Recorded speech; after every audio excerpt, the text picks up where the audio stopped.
What's up YouTube, Henry Chuck Fitness here. Today we are here to review the Higgy Model S.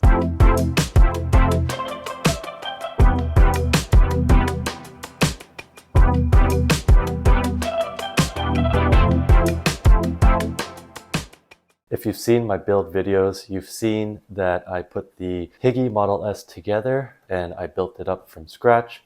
I did order the frame from AliExpress. So I've had the bike for about a month now and I've got about 300 kilometers under my belt of riding on road, gravel, etc., commuting to work, and even riding down to 1 degree Celsius in Toronto. Now, let me just say, I've had a lot of fun riding the bike so far. I've had a lot of fun building it up. This was my very first disc brake road bike to build up. And it was also my very first frame to build up with an integrated aero handlebar, fully integrated cable routing as well. So first off, how did the build go? Overall, the build went fairly well. I'd say the most difficult part in building this bike was actually the integrated handlebar.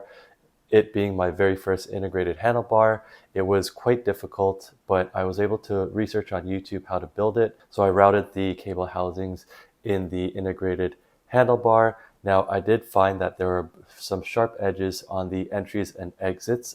It is rubbing on the cable housings. I wish I had sanded down some of the sharp edges. I think that would have helped a bit, but it is what it is for now. In terms of the headset assembly and handlebar assembly as well to the frame, it was quite difficult. It was my first time fully integrating the cables internally.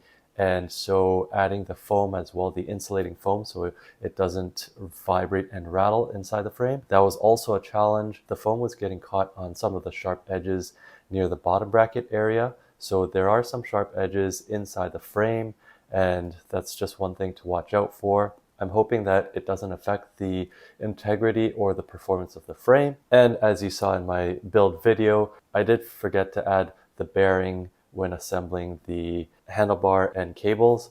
So that was a bit of a mishap on my end. So make sure to have all your parts in order before fully integrating the cables. One issue that I did find while riding as well was that the headset assembly did seem to loosen up. The torque rating on the stem portion of the handlebar says 5 Newton meters. However, I had to increase it to 6 Newton meters in order to keep it tight.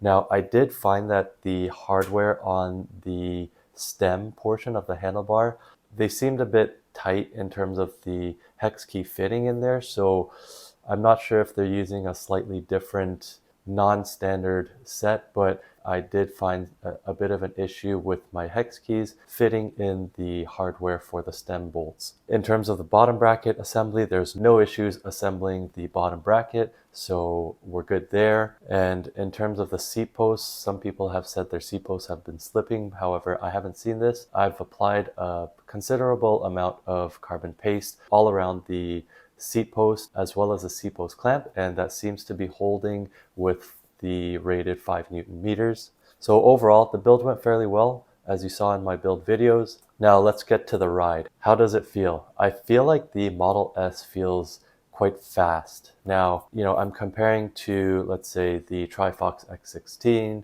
as well as, let's say, the Cannondale CAD9 that I used to have as well, or even the Cervelo S2. For some reason, the Model S just seems to roll. I don't know if it might be the wheels, the Higgy Shun wheels, which are ceramic bearings. It just feels fast. It just rolls. I do also feel quite stable and planted on the bike. Now, the fastest that I went on this bike was about 60 kilometers per hour on a descent. It feels stable. I'm on a 380 millimeter handlebar with a 100 millimeter stem, and it feels quite stable to me, and it feels quite stiff as well. Based on my Garmin Vector 3 power meter pedals, the highest power that I achieved in a sprint was 1140 watts on this bike. So it felt stable, it felt fine, so no issues there. What can I say? I do really enjoy riding it. It's a lot of fun. It makes me smile every time I ride, every time I look at it as well. Now the Sensa Team Pros, I really enjoy how it shifts. It feels crisp and smooth, just like the Shimano 105 shifters that I'm used to. Slightly different mechanism for $80 Canadian. you can't go wrong for both shifters. And they pair really well with the 105 front derailleur and rear derailleur. Now, the disc wheels, these are my first disc wheels that I'm riding with, and I feel like they're great for gravel everyday riding, and stopping power is fine. I do have the Oniri BR05 hybrid disc brakes, so they're cable pulled, mechanical pulled with a hydraulic reservoir inside, but I find that the braking is similar to carbon wheels with brake pads. Probably doesn't provide the most confidence, but in my opinion, I've ridden hydraulic disc brakes on, let's say, a Cervelo Caledonia, and those are really powerful brakes, but I don't really need that, so I'm okay with the hybrid disc brakes. I can probably upgrade using new rotors and brake pads, and that'll probably achieve a better performance in terms of stopping power. All right, let's get to the pros of the Model S. So the main pro for me is it looks sexy. It is a really great looking aero frame, and the chameleon paint, the green, bluish purple that it shines in the light. I absolutely love the chameleon paint, and the logo looks pretty cool. I really like how you can see some of the carbon fiber weave pattern near the bottom bracket area as well. Another pro is that it feels fast, it's lightweight. I've clocked it in at about 17.36 pounds, or close to 7.87 kilograms for the full bike build, including pedals, bottle cages, etc. Also, it can fit up to 30 millimeter tires, I believe, based on some of the comments I've seen floating around on the internet. It could be a full-out gravel bike potentially. Another pro that I would say is the integrated aero handlebar and fully internal routed frame.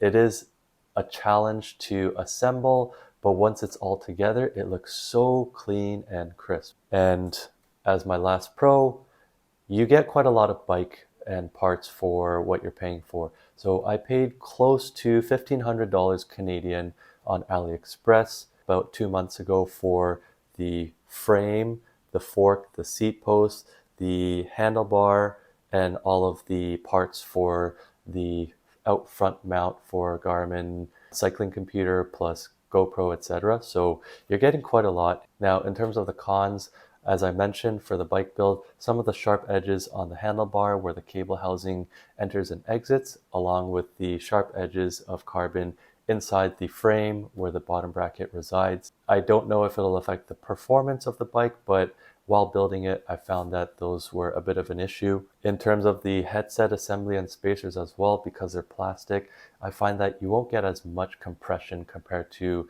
let's say, carbon spacers on a non-integrated headset assembly. So one thing to watch out there, but for now it seems to be sturdy, and the torque rating of 6 Newton meters seems to be holding it in place, so it seems to be okay for now. However, once again, this goes for all integrated handlebars that you're getting. They all use this split plastic spacer as well as plastic headset assembly. It is what it is. Another con that I would say is that the lack of grommets for the cable entry and exits. So right now my cable housings are just coming out of the frame, and there's potential for dirt and water to get in. So that is a bit of a con in my opinion. If they supplied a couple grommets, that would be great. Fingers crossed, because I know that if water can get in there over time, it can rust. I really don't want to have to swap out the cable housing, but it is a job that will likely have to happen one day in the future.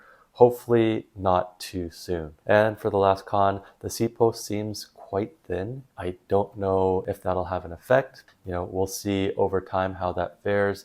I'm about 170 pounds or 77 kilograms, and I've got it torqued to 5 Newton meters with a lot of carbon paste. It seems to be holding. Just something to look out for. I do know that someone did crack their frame where the seat post is, so just a bit of a watch out there. All in all, is this frame worth it? I think the price has increased slightly, so I think it's looking to be close to, I think it's about 960 Canadian for the frame and handlebar now. I believe I got it close to maybe $100 cheaper than that. You're still getting a lot of frame for what you're paying for. It's a great looking frame. To me, it performs. I believe it can be a race bike. There are pro teams using it, like the Bialini cycling team, so it must be a decent frame if they're racing it. All in, close to $2,000 Canadian for the full bike build. I think it's quite a lot of bike you're getting. In my opinion, it looks similar to the Bianchi Aria and the BMC Team Machine SLR, and the Team Machine SLR is about $3,000 Canadian just for the frame and seat posts. You're not getting a handlebar and etc. So $3,000 compared to about, let's say, not even $1,000 for the frame. It's not a brand name necessarily, so you might not necessarily get the support potentially, but so far the frame has been handling well. Higi seems to be fairly responsive, so that's a big plus there. They're also coming out with a rim brake version, so looking out for that one for folks who want a rim brake bike. Overall, would I recommend this bike? I would recommend this bike based on the price and what you get for, along with how much I enjoy riding the bike. And I do think it's a good frame and bike for what you get. In terms of build issues, I didn't run into any deal breaker issues, and the bike seems to be pretty good so far. We'll have to see over time how it fares. Overall, for an aero frame and aero bike, I think it performs well for what it does, and I do enjoy riding it. Just really looking forward to putting many more kilometers on the bike. Thank you so much for watching. Please like, comment, subscribe. If you own the Higi, if you've built it up yourself, or if you had a mechanic build it up, how are you enjoying it or not enjoying it? Let me know in the comments below. And until next time, have a good one.